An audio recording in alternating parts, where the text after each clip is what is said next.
Et nous en venons à cette affaire très inquiétante près de Nantes.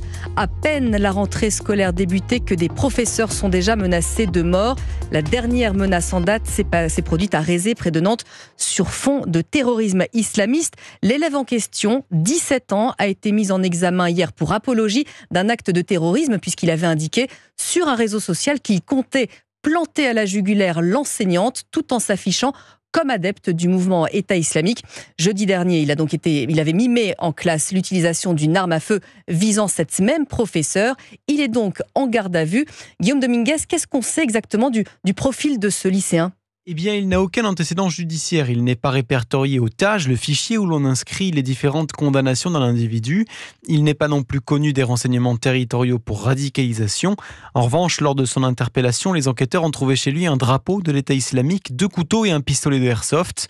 Selon le parquet de Nantes, les premières exploitations de l'ordinateur et du téléphone du garçon ont permis de retrouver des communications sur les réseaux TikTok et Telegram dans lesquels il diffuse des actions violentes de l'État islamique. Sa garde à vue a été levée. Il a été déféré devant un juge d'instruction et mis en examen pour apologie du terrorisme et menace de mort. À l'heure actuelle, le parquet de Nantes reste en charge de l'affaire, mais le parquet national antiterroriste se dit être en observation. L'enquête, elle, a été confiée au groupe de lutte antiterroriste de la police judiciaire de Nantes. Les précisions de Guillaume Dominguez pour Europe 1.